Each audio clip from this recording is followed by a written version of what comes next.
serve you better. So let's take a look at what those tools might be. By the way, pizza fountain pen, it's baby's first. It is a Kaweco Sport.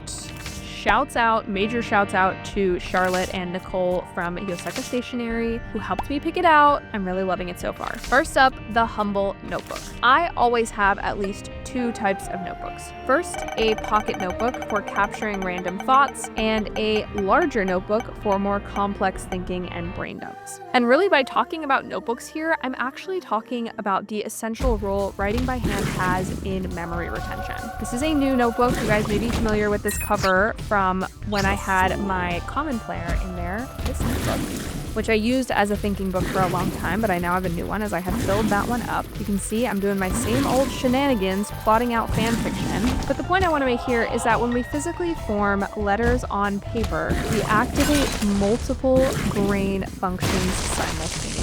We connect motor function, which is the physical act of moving a pen across a paper, with our memory, especially when we write down information. We also even connect spatial reasoning because we can move all over the page. We can write something down over here, down there, and all of these things, motor function, memory, and spatial reasoning, combine in ways typing simply cannot match. This makes the first kind of notebook I carry with me so dang important. This is my pocket notebook, which I use to capture random thoughts. I carry it with me literally everywhere I go. It also functions as a wallet. This back pocket is full of cards and cash, just in case you want to steal from me. But I also do use Apple Notes when I am without this notebook, or when it's easier sometimes. I just pull out my phone and use Apple Notes on my iPhone to capture thoughts.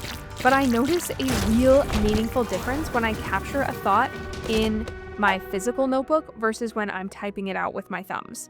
When I type it, I forget it almost always immediately, right at once. But I'm much better at remembering when I write in the pocket notebook, and the things in here are always getting processed, even when I forget to process my digital capture methods. So to give you some examples, I'm making to-do lists, I'm writing out drafts of things, I'm doing journaling in here, I'm writing out passages for fan fiction, I'm writing out planned trips my parents are planning. The things in here I find I remember much, much better because of that mind-body connection that actually handwriting things out gives you. A pocket notebook you obviously want to be small and sturdy enough to be thrown into any pocket or purse that you own.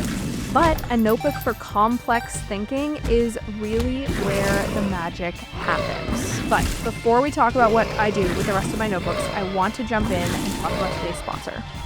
Speaking of analog tools that engage your hands and your brain, I want to talk about today's sponsor, Craftsy. Craftsy is your online resource for all things creative. Over 2,000 hands-on classes in everything from knitting to quilting to painting and cake decorating. What I love about this is that it's the perfect complement to what we've been talking about, using your hands to create something physical and real. I've been checking out some of their courses, and there's something so satisfying about learning a skill that actually results in something you can touch and hold. These are the kinds of analog activities that put you in that focused flow state that we all crave. Classes are broken down into easy to follow lessons, and they're taught by expert instructors, so you are in good hands. As a member, you also get unlimited access to thousands of classes and can connect with fellow our brain, and forces us to carefully consider the words that we put down. The brain activity involved in translating what we are thinking down through our arms and into our own words on the paper is truly unmatched for thinking through problems. I have shown these pages a ton on my channel before because they are truly some of the best examples of this spatial thinking, this translation process that happens. I'm going all sorts of directions with this graph here. This is something that's not possible if I was just taking notes about characters in a story that I'm writing in a digital notes app where everything is linear. This, I'm allowed to go in all sorts of different directions. But I also have a recent example where I'm not actually working on a writing project, but I'm journaling myself through a problem I'm having. I just made a video about this. Either it just went up or it will just go up. But this was me journaling myself through a problem I was having because I was basically confronting a lot of fear that I was having over starting a project for work. So I was journaling myself through it, and then because the magic of writing on paper, you have all this extra space, this big space to think broadly, I was able to pull out little sections and use a different color pen and draw arrows to talk myself through the problem. So I'm journaling about the problem, and then I'm talking back to myself saying, well, if you think about it this way, it's actually like this. It actually doesn't have to be so scary. So in both of these examples, you can see how I'm using things that paper just exceeds tremendously at, which is giving you freedom for spatial movement, giving you the freedom to write in all sorts of different directions, use different colored tools to enhance your experience, all of that kind of thing. But also, as I said before, these words that I'm shaping on the paper are physically slower than words I would be typing out or typing out with my thumbs. I think we all know by now the studies that say that students who take lecture notes by hand are shown to understand concepts better than those who type, even though typers are often recording more information. But that act of slowness, of translation, really helps us think. Now, I have a whole video about thinking on paper, which I will leave linked up in the cards, but I do want to give you some practical tips if you are looking for something like a thinking notebook, a notebook to carry around with you that will enable you to have this ability to think on paper. What you want is a bigger notebook. A small notebook can work, and maybe your ideas can all fit in just this tiny spread. Maybe that's all you need to do really complex thinking. But I find that without a doubt, a larger notebook, at least B6 or larger, is really helpful. So for example, both of these are B6, and just look at the amount of space that provides. That's so much more space. Here's another example of what I'm talking about, and there's no way I could fit all of this thought process into this tiny spread. Now, I do use this sometimes when I'm in a pinch. But when I really want to think through a problem, I'm working through a bigger notebook because I like having all this space to truly get everything out on one spread. And finally, I would not be me if I did not recommend a paper planner over a digital one. A paper planner is just as much of a thinking tool as a blank notebook, only you are thinking through the concept of time itself when you are using. This is my Hobonichi cousin. I use it every single day, honestly, primarily because of this daily page, which is an excellent feature. As you can see, lots of wide room to think through the daily problems that come up at work or in my personal life. I am almost never hurting for a spare additional piece of paper for the things that come up on a day-to-day level, which is amazing. Here are some examples of pages where I'm working through my schedule, working through my priorities, working through like questions I have for people. What else can I share? How does HR feel with Deal? Like hiring, onboarding, managing insights, and more, all on a global scale. Deal, your forever people platform.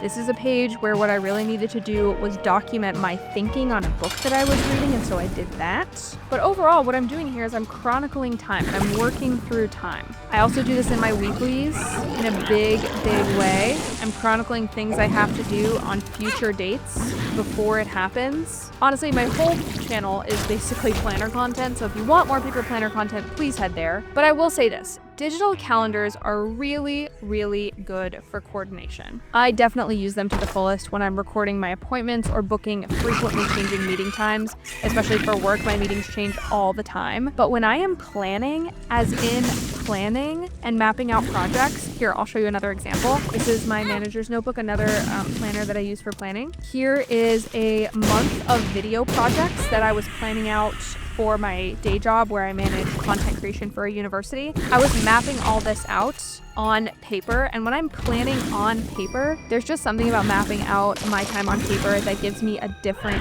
feeling than mapping it out in digital. But I still do often map it out in digital as a secondary option, because once I can fully understand it on paper, then I move it over to a digital calendar, and then that digital calendar is much more easy to share. So do your thinking here, and then if you need to share it, then make it a digital project. So physical books also deserve their own category of analog tools, and this may be a controversial one because I know how people love their e-readers, but studies have in fact found that readers comprehend more when reading in print versus digital. Again, I think there's something about the spatial nature of a book, knowing you're halfway through because you can physically feel that you're halfway through. That sort of helps our brains organize organize information. Also, having something you can touch engages more of your senses.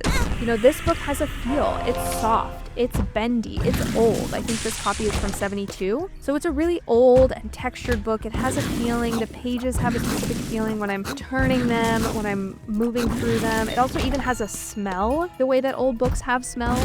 This multi-sensory learning can create more neural pathways, which again means better retention. So I recommend you have books physically, read them physically, as opposed to getting them on an e-reader. I am also a big advocate of writing in books and then translating those book notes out into physical notes. I write in my books all the time. You can see all the pencil in here. I write little summaries. I underline passages that I like. I map out, you know, the stages of an author's argument. I rephrase. I don't really feel like I'm fully reading a book unless I'm writing in it, because when I'm writing in it, I feel like I'm actually engaging with the text. I'm actually coming to the book and putting my own insight or my own feedback inside it. Obviously, you may not be able to do this if you're like renting books from a library or borrowing a book from a friend. But if you own your own books, I highly recommend writing in them because you get that physical relationship with the text that just reading it on a screen and then highlighting using like the Kindle highlight tool does not give you. However, if you are reading a book that is not yours that you can't write in, I do recommend, this is David Allen's Getting Things Done. I do actually own this book and I have written in it quite a bit. But I also kept a reading notebook alongside it where I wrote out key quotes and then I wrote my thoughts on those quotes on the side in different colored pen, again taking advantage of that way that paper products enable you to use different colors and use different spatial understanding and draw arrows and things like that. So what you can do is you can just read your book, if it's not a book that you can write in, side by side with a notebook and copy things over and then have that writing experience as well. Takes a little bit more time, but you can definitely do that. Other tangible learning tools like flashcards or even printed references are really helpful. When I read a book these days, what I'm trying to do is I'm trying to write a little summary on a note card and then I carry this note card in with me as sort of a bookmark in the book. I just like skimmed this entire book, wrote a summary based on what I thought it was about, and now I'm actually fully going through and reading it and keeping this summary in mind. Again, just really, really helps you because you're getting that cognitive benefit of writing, and this helps you think, and then you're reading, which is growing your thinking ability, and then you're writing again about it, and it's just a feedback loop. A feedback loop with haptic feedback, baby. Feedback loop in physical form. The last thing I'll say about reading is that reading physical media and taking physical notes, whether that be on a note card like I just showed you, or in sort of like a commonplace book or whatever you want to call the notes that you're taking, doing these things physically is so much better for our distraction. If I read on my computer or on my phone and then I get a notification, it is all over for me. My focus is trashed. Even if I don't get a notification, but I pull up my phone to look up a word or make a note, then I'm at greater risk of getting distracted because I can so easily switch from taking a note to opening Instagram or opening my messages or doing whatever is going to distract me from building my focus through reading. So I'm a physical book reader basically through and through. You will not catch me with an e-reader, even though I do have an e-reader, but you typically won't see. It's like out of battery and it's buried under a stack of something. I don't even know where. I love a physical book. Now let's talk really quickly about analog tools for play and connection, because I've talked a lot about productivity, about thinking, and that is a really important practice to me, but also when we play, when we want to have fun, how can we integrate analog tools into that area of our life? And what I actually really want to talk about here is the flow state. I think we are all really familiar with the flow state. It's that pure, undistracted, focused state of mind that you get in when you are really into a project or a task. And it feels amazing because it feels like time completely falls away and you're just in that task until it is completed. Now, the way most people talk about flow state is in conjunction with productivity. But I actually think flow state is what we should be seeking when we seek to play. For me, if I don't have a good little flow state going during a weekend where I'm just working on a passion project, I don't feel relaxed at the end of that weekend. And I have had weekends where I just spend every day on my phone scrolling and scrolling and scrolling, or every day on YouTube watching somebody else create the things I wanted to create. And I hate those weekends. But I love the weekends where I get into flow state doing something that I care about in an undistracted way. And this is because flow state puts our brain into a space where it is heightened, curious, active, attentive, experimental, and again, specifically not distracted. So we want to get ourselves into a state with our play where nobody else owns our time. We want to be in that flow state where nobody else is controlling our behavior, nobody's pulling us away from our tasks, no notifications are pulling us away from our tasks or anything like that. We get to control our own state, and it feels really, really good. Because distractions are 100% more present when you're using digital tools, I recommend developing some ways to play and relax that are purely physical. So for example, you could spend time taking pictures on your iPhone, or you could eliminate distractions and get into a flow state with a film camera. These are really fun and they are still around. Getting them developed is always a laugh because you don't really know what you're capturing. But even if you don't want to use a disposable film camera, if you're interested in photography, if you've liked what you've experimented with so far, looking into investing in an actual camera can be a really, really rewarding way to deepen that hobby in an analog practice. You could make some art in Photoshop, or you could get off your computer and make some collage art or draw instead. I've always been really artsy. I was really artsy as a kid. I like to draw a lot, and I've recently reconnected with that because my neighbor likes to create these little tarot cards out of collage materials. They have a sticker book and a bunch of pens and some nice paper and cardstock, and so they let me join them one recent day, and I made these 3 tarot cards, and the way it reignited my interest in creativity was insane. So I made the 7 of Swords, High Priestess, and Judgment. One of my personal favorite methods is also actually using a deck of cards. I kind of collect decks of cards. I have a bunch of them. I basically always have a deck of cards on me. And I know a handful of solo games for when I want to just turn off screens and be in my own head for a while. Basically, start experimenting with the analog version of the hobby, whatever hobby you have that may be digital. To break away from it, start experimenting with the analog version and just see how it changes your relationship with that creative flow state that I was mentioning earlier. Okay, let's talk about some practical advice. I'm not suggesting you abandon your digital tools entirely. They are amazing for certain tasks, especially storing and collaborating with people. I use those tools every day. I use my digital calendar. I use Google Docs. I do use digital tools. But the key is intentional choice, because digital tools are so easy and so accessible that we can just fall into this trap of getting addicted to our devices without recognizing and building in important analog tools where we're using our hands, like our Stone Age brain really likes to, right? So here's my framework for deciding when to go analog versus digital. You want to choose analog tools when you're doing creative thinking or brainstorming. You want to choose digital when you need to process a huge amount of information that just one page or a collection of pages cannot hold. You want to choose analog when you need deep focus without distractions. But you want to choose digital when collaboration is essential, especially if that collaboration is happening remotely or asynchronously. You want to choose analog when you're learning something new, when you want to retain the information you're learning, because that mind-body connection is going to be so valuable. But you want to choose digital when you need a powerful search functionality to access all of your past notes.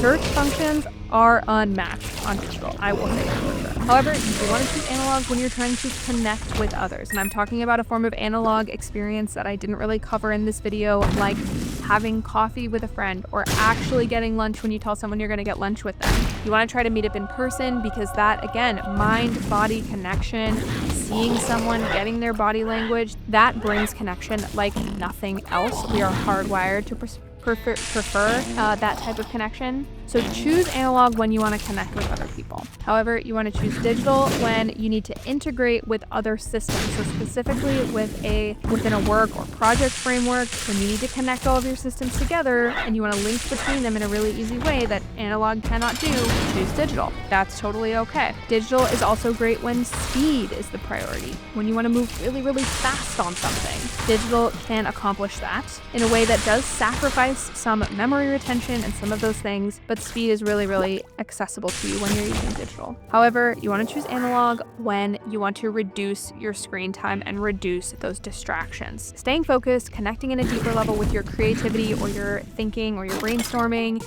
connecting with other people in a real environment, learning something new that you want to remember. All of those are great reasons to choose analog tools, no matter if it's just this notebook and pen that I have as a demonstration tool or any of the other tools I've shown you today or anything else you can imagine. Digital obviously has a lot of benefits, but it also has a lot of cons. So choose digital very intentionally and very carefully. Things like speed, powerful search, integration, processing large amounts of data, collaborating across, countries and states and offices.